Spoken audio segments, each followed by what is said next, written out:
Jean-Michel Perron, bonjour. On va parler Bonjour. de Canopé, bien entendu, hein, un réseau Canopé qui est un partenaire d'importance dans le cadre du campus sur l'éducation à Poitiers, et dont le thème est la francophonie. Alors, on connaît déjà le hackathon mondial là, qui est géré depuis quelques années à Chasseneuil. On voulait aborder avec vous le sujet de la francophonie et la place de Canopé ou de réseau Canopé dans cette dynamique internationale. Oui, c'est une très très bonne question pour le réseau Canopé. Vous savez que le réseau Canopé, aujourd'hui, c'est le réseau de création et d'accompagnement pédagogique. Et pour nous, il y a deux aspects très très importants. Toujours évidemment la production de ressources transmédia, de contenu.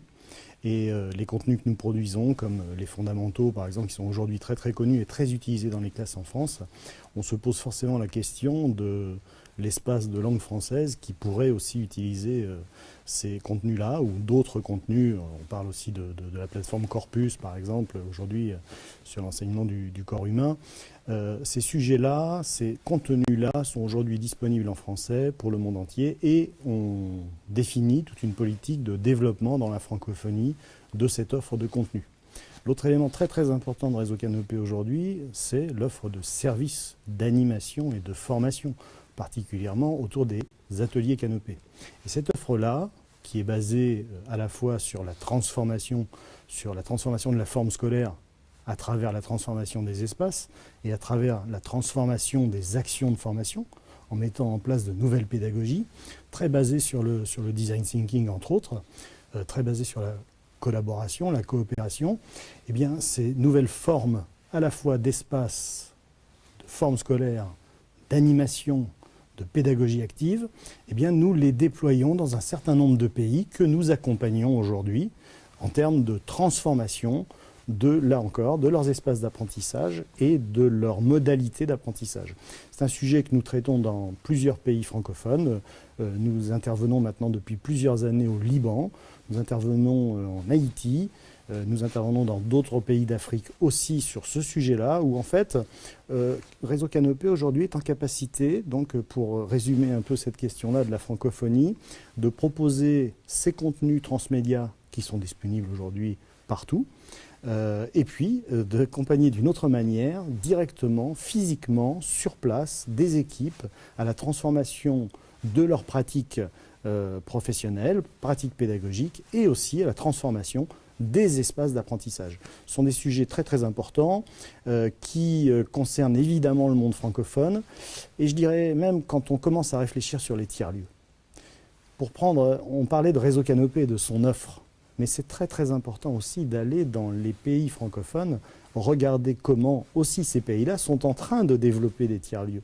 Les Fab Labs africains sont absolument des lieux d'inspiration fantastiques en termes de conception d'une offre ou de production de ressources en utilisant des méthodes très alternatives ou même en retravaillant et en reprenant les innovations anciennes et en les retravaillant d'une nouvelle manière. Les Fab Labs sont très très très innovants dans les pays francophones et je pense qu'aujourd'hui c'est aussi un autre élément très important de la politique de Réseau Canopé. Nous avons une offre que nous développons à l'international vers la francophonie, contenu et services, et en même temps nous nous inspirons aussi beaucoup des cultures francophones. On a un peu évoqué le Créaton. Aujourd'hui, ce concours d'innovation qui est mondial, puisque quand même 1500 participants, 400 équipes dans le monde, plus de 60 lieux physiques dans le monde qui participent et 35 pays, les idées viennent du monde entier. Les idées ne viennent pas de Réseau Canopé. La ressource du futur, elle est inventée par des gens qui sont au Vanuatu, qui ont des problématiques très spécifiques. Elle est inventée au Cameroun, elle est inventée au Bénin, elle est inventée en Belgique. Et toute cette innovation-là, toute cette culture partagée, il est très très très important qu'on la mette en œuvre. Voilà une autre forme de travail où on ne pense pas qu'une offre descendante, mais bien aussi une innovation ascendante qui vient de toute la francophonie avec une diversité, un partage de toutes les cultures. Est-ce que vous avez, justement, pour reprendre là-dessus, est-ce c'est un réseau d'échange quelque part? Parce que la francophonie, c'est la francophonie, hein, donc tous les pays qui utilisent la langue française ou ses dérivés. Est-ce que, bon, je pense à nos cousins québécois, hein, qui sont quand même assez développés en matière de numérique éducatif. Est-ce que Canopé, le réseau Canopé se nourrit, essaie de tisser des relations, des échanges avec ces pays-là? On parle souvent d'Afrique, mais il y a d'autres pays. Alors, avec le Québec, évidemment, et je dirais plus généralement avec toutes les provinces du Canada.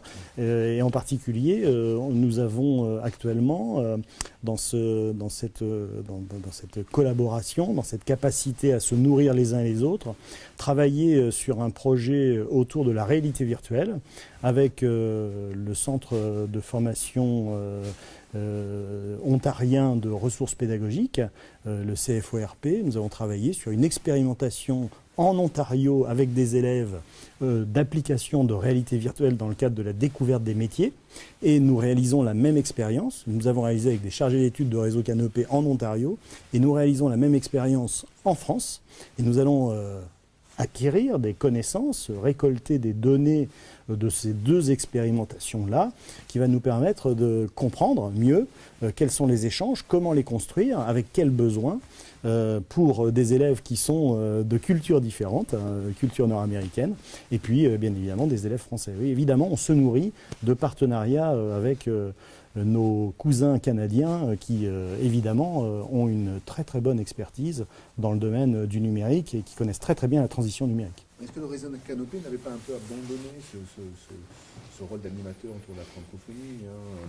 Est-ce que le terrain n'avait pas été un peu laissé par rapport à la restructuration que le réseau a connue là, ces dernières années, reconcentration sur la problématique nationale? Est-ce qu'on repart ou ça a toujours été le cas?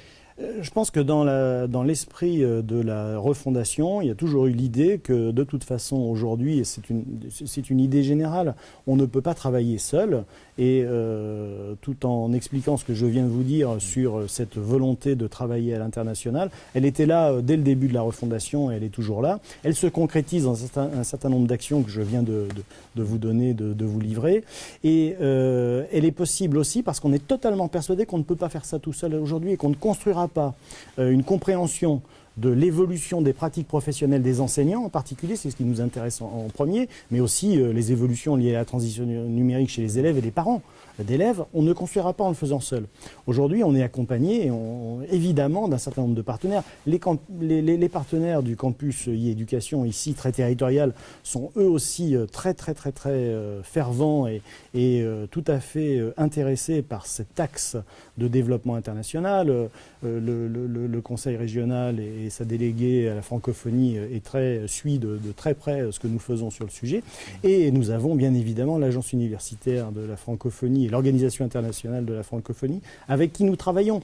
Parce que construire cette compréhension du monde qui évolue lié bien évidemment dans le domaine de l'éducation, ça nécessite de le faire de concert avec un certain nombre de nos partenaires, comme aussi évidemment le partenaire ontarien privilégié avec qui nous travaillons, qui est TFO, qui est la télévision franco-ontarienne, une télévision scolaire, et qui nous permet aussi, là encore, d'acquérir une culture commune, des connaissances communes sur justement ces grandes évolutions liées à la transition numérique. On citait l'exemple du Fab Lab de Dakar, c'est ça? Oui, les Fab Labs africains. Qui remontent des choses. Oui. Est-ce que aussi l'Afrique a son mot à dire ou une carte à jouer sur des choses un peu différentes? Parce que la francophonie, donc, elle vient aussi de l'Afrique maintenant. Donc remonter un peu jusqu'à la France, est-ce que c'est possible ça? Le créaton, c'est exactement ça. Et actuellement, il y a 5 équipes qui sont ici à Réseau Canopé, à l'atelier Canopé et dans les différents Fab Labs tiers-lieux de Poitiers à travailler sur l'accélération de leurs projets. Et qu'est-ce qu'on voit depuis plusieurs années? On voit des projets qui sont des projets de ressources pédagogiques ou d'innovation pédagogique qui viennent d'Afrique, qui sont d'excellentes factures et je pense qu'on a un grand intérêt à aller regarder les démarches d'innovation qui sont réalisées autour de tous les grands centres africains aujourd'hui, à la fois les centres économiques et d'éducation africains, puisque les projets qui nous sont proposés par des ingénieurs informatiques, par des docteurs en sciences ou en physique qui sont des personnes excessivement bien formées et qui viennent de tout le continent africain et qui sont tout à fait en capacité d'inventer des ressources qui peuvent nous intéresser et qui pourraient être ensuite développées en France sans aucune difficulté. Il y a peu de moyens, beaucoup d'idées, donc après... Mais il n'y a pas que peu de moyens, il y a une vraie structuration actuellement. On réfléchit beaucoup avec l'agence universitaire de la francophonie qui agit pour la formation universitaire dans tous les pays du monde et dans tous les pays francophones. Et on voit que dans tous ces pays-là se structurent des vrais clusters économiques de développement autour des formations universitaires et que cette conscience du développement par la connaissance, par le savoir, par la recherche, qui permet ensuite de transformer cette recherche en application, en entreprise, en développement économique, se fait dans toute l'Afrique. Et les gens que l'on reçoit chaque année, aujourd'hui on a eu plusieurs équipes qui viennent de nombreux pays africains, d'Océanie aussi, tous ces pays-là viennent avec des gens excessivement bien formés et qui ont déjà de très très bonnes idées de ressources et d'innovation pédagogique. Alors on est peut-être dans le délire, mais aujourd'hui on est dominé par la EdTech anglo-saxonne. Est-ce que la EdTech francophone pourrait devenir quelque chose d'important à terme ? Je pense qu'il y a un potentiel, en tout cas, important. Je ne suis pas capable de dresser un portrait du futur aussi strict et aussi véhément. Mais en tout cas, il y a un vrai potentiel. Il y a des structurations qui se passent dans tous les pays africains aujourd'hui. Il y a une structuration de l'économie et de l'innovation, des processus d'innovation qui se mettent en œuvre dans la francophonie. Nous, on est très très heureux d'y participer et d'apporter notre rôle dans ces processus d'innovation qui se créent, dans cette structuration. Et on compte bien continuer justement à avoir ces échanges qui vont exactement dans les deux sens, qui sont réellement gagnant-gagnant. On a apporté des éléments nous-mêmes de notre propre culture, de nos propres compétences de Réseau Canopé en termes de producteurs de ressources, je le disais, en termes d'animateurs, de formateurs, en termes d'ingénieurs et de scénarisation pédagogique. On a des vraies compétences à apporter, et même sur les nouvelles formes d'animation et de formation, très liées au co-design, au design thinking, à la collaboration, à la coopération. On veut bien évidemment apporter cela, mais on a aussi, et c'est là où c'est gagnant-gagnant, beaucoup à apprendre de tous ces phénomènes qui se développent, de toutes ces structurations de filières économiques et de filières autour de l'éducation numérique qui se développent et auxquelles on a évidemment toujours très très envie de participer. Jean-Michel Perron, merci.